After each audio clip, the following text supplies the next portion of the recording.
हजुर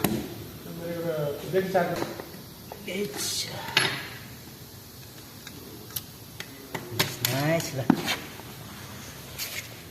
अलि देखाउ न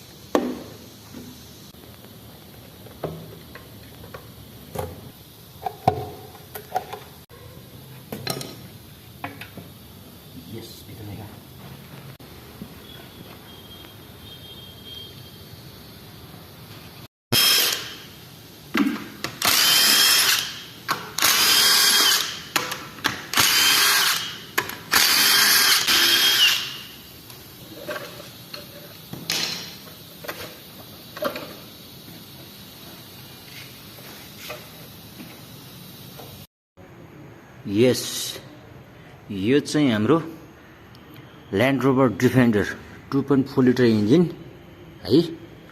यसको टाइमिङ सेटअपको लागि अलि स्पेसल टुल्स चाहिने छ, तर पनि सधैँ हामीसँग टाइमिङको स्पेसल टुल्स त हुँदैन। त्यो टाइममा चाहिँ इजिली टाइमिङ कसरी सेट गर्ने भन्ने कुरा चाहिँ अलिकति म हजुरलाई सजिलो पार्नलाई सेयर गरिदिन्छु ल। जस्तो हाम्रो केम दुईवटा, ओके, अनि आएर हाई प्रेसर पम्प, अनि आएर क्र्याङ्क, ओके। हाम्रो यो मार्कदेखि यो मार्कको बिचको चाहिँ 7 1 2 3 4 5 6 7, ओके। त्यसपछि हाम्रो यो मार्कदेखि यो मार्कको बिचको भनेको 1 2 3 4 5 6 7 8 9 10 11 12, यो मार्कदेखि यो मार्कको बिचको 12, ओके। अनि यो मार्कदेखि यो मार्क, यहाँ चाहिँ मार्क मैले जुन देखाइरहेको छु हजुरलाई, दुईवटा बोल्ट यता भयो। यसको स्टेट यहाँदेखि हामीले यसलाई मार्क राख्यौँ भने यो बिचको चाहिँ 16, यहाँसम्म चाहिँ 16, यो मार्क भयो। 1 2 3 4 5 6 7 8 9 10 11 12 13 14 15 16 16 12 7, ओके। हामी सजिलोको लागि पछि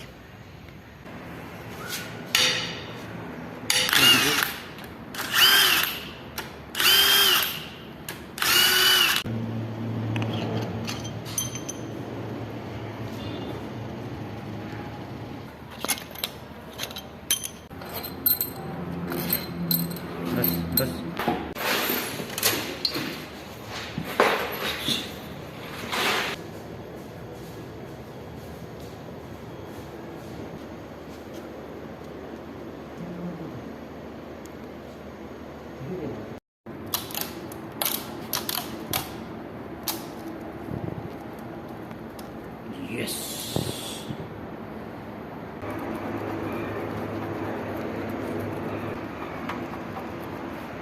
Okay.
यस ल फुल पार्ट खोलेर चाहिँ सक्यो ल यसरी है एउटा इन्जिनमा यति पार्ट चाहिँ एड हुन्छ ल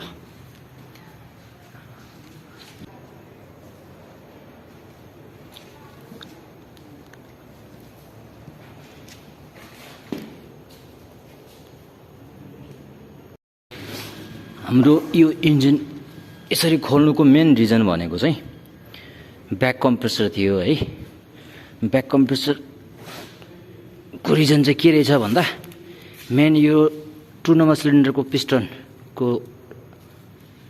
मेन रिङ चाहिँ भाँचिएछ एउटा सँगै यसरी खाएको छ रिङ सबै रिङ यसरी खाएको रहेछ रिङ चाहिँ फुल ड्यामेज छ यसको